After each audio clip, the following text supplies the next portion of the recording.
Beat, it means they love the young wife did not please her husband's entire family. A real court case from the USSR. She got married quite late, at 25. She was waiting for that one and only person with whom she would tie her entire remaining life and raise children together. And finally, such a guy was found. Handsome, polite, hardworking, almost non-drinking, and most importantly, truly in love. But right after the wedding, the beautiful prince turned into a disgusting sadist, just like his entire big family. The unfortunate heroine of our story is a simple village girl named Anya. She was born in 1933 in the Ryazan region, survived all the horrors of a hungry wartime childhood, and after finishing school, she moved to the big city. In Moscow, distant relatives helped with the documents and arranged for her to work as a housemaid for a big city boss. She cooked food, washed for all the household members, cleaned a huge 3-room apartment, which seemed to her like a real palace. Because she herself spent the night in a wooden shed on the outskirts of the city, where there was neither water nor sewage, the girl was treated quite tolerably. They paid regularly, and Anya was provided with food. But yesterday's excellent student, smart and beautiful, did not want to work as a servant. After several years of a beautiful life in the center of Moscow, the unsuccessful housemaid got a job at a clothing factory. She settled in a dormitory in the village of Biryulyovo, which at that time was not yet part of Moscow, and would only become a capital district in 1960. But only in her personal life, the girl was unlucky. The years went by, friends and roommates in the dormitory got married and changed, but Anya remained alone. And let her not be called a beauty, but she is not a fool, and she has a meek temper, and she does not party.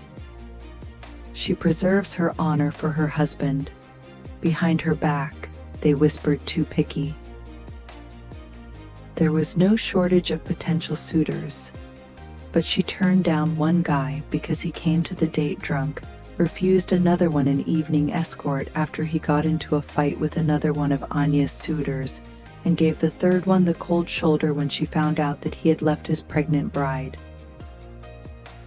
In the end, by the age of 25, Anya had almost resigned herself to the fact that she would remain alone. By the standards of that time, it was already late for her to get married. All the normal guys of her age had long been taken. But a worthy suitor was found after all. One Saturday evening, her new roommates invited Anya to the club for dancing. She didn't want to go at all. Her friends were very young, just out of school, and she would look like an old woman against their background. But the young girls still dragged her out of the house to the disco.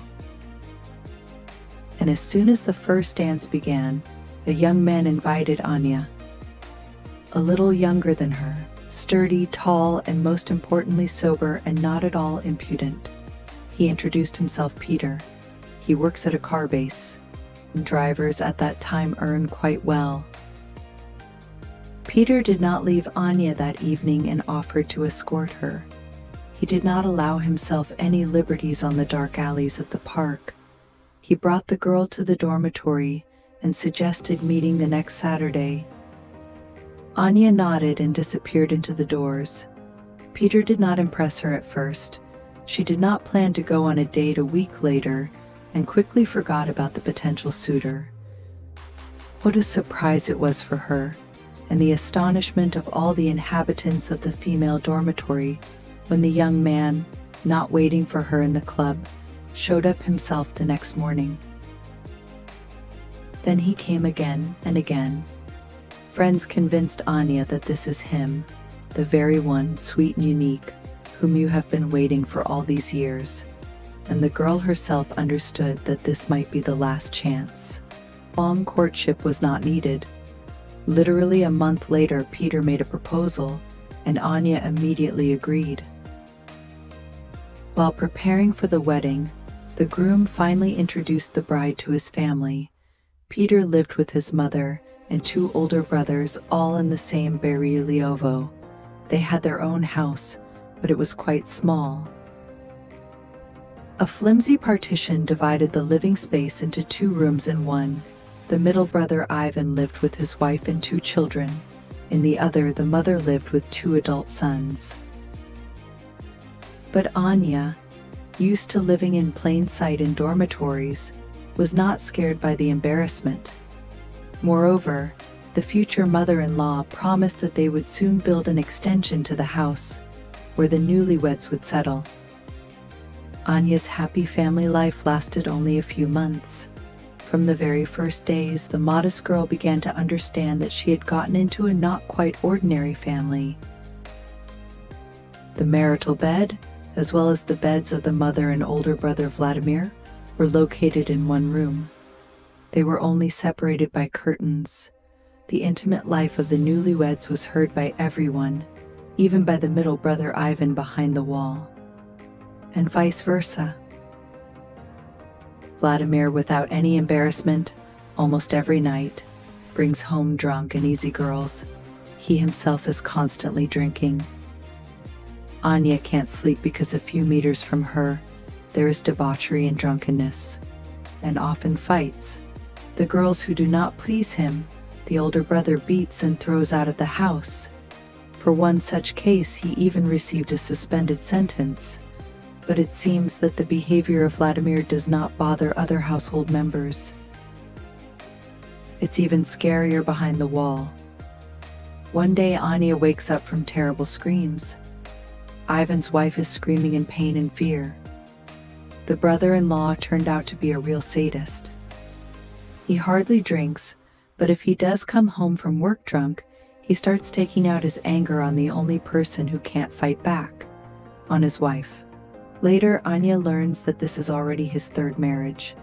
2 previous wives ran away, unable to withstand constant beatings. The current wife has nowhere to run. She is from a small town, with 2 children in her arms, so she endures her husband's abuse. Most of all, Ivan loved to drive the unfortunate woman out of the house into the yard in her underwear and mercilessly beat her with a belt, so that all the neighbors could hear. Having finished the abuse, he left her on the street, even in frosts and snow, and locked the door to the house.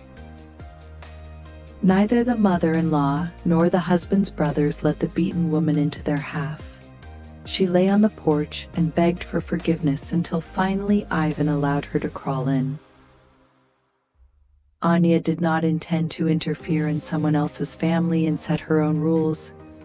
After all, her Peter is not like his older brothers. He loves his wife, takes care of her, and is not shy about showing his feelings in the family circle. The young wife is waiting for her husband to start building an extension, where they can live separately from the frightening brothers.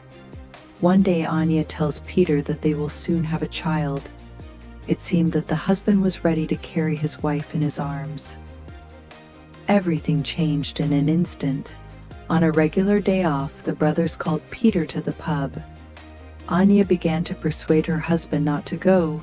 There is plenty of work at home, to which Ivan and Vladimir snorted and began to tease the younger one.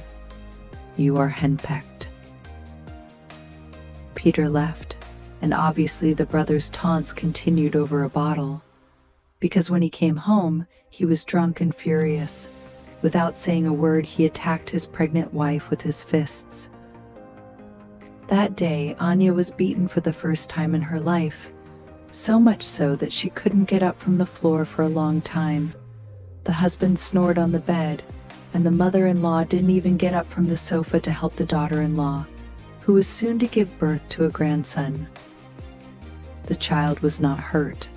The birth went successfully, a girl. Only the family idyll turned into a nightmare.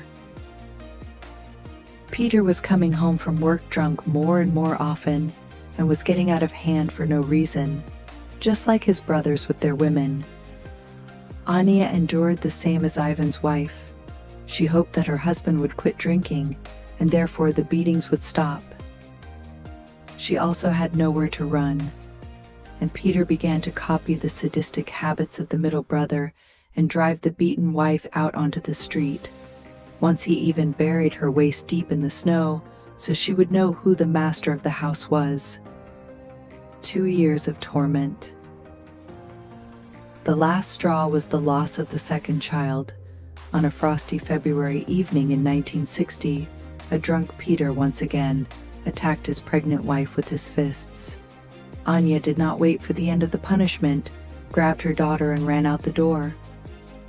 The half-dressed woman asked for help from neighbors, but no one stood up to defend her. The whole district knew about the violent temper of the brothers. They threatened to set fire to the houses of their enemies at the slightest provocation. Only in one house did they open the door for Anya, gave her warmth and a place to sleep. But because of the long stay in the cold, without outerwear, the woman fell ill and lost her unborn child. Only after that did she file a police report. The family of sadists had so tormented the neighbors that this time no one was afraid of arson. There were enough witness testimonies to convict Peter for numerous instances of domestic violence. Investigators persuaded Ivan's wife to write a statement, but the frightened and literally beaten woman stayed with her monstrous husband. Anya got a divorce. When her terrible story was written about in the evening Moscow newspaper, her native enterprise allocated a separate room in a dormitory for a single woman with a child. Peter was sentenced to 2 years of deprivation of liberty. What happened next, we do not know. Did Anya find a worthy life partner, or was she afraid to make a mistake again all her life? Did she ever cross paths with someone from the monstrous family? Who did the child, born of an unhappy mother and a sadistic father, become?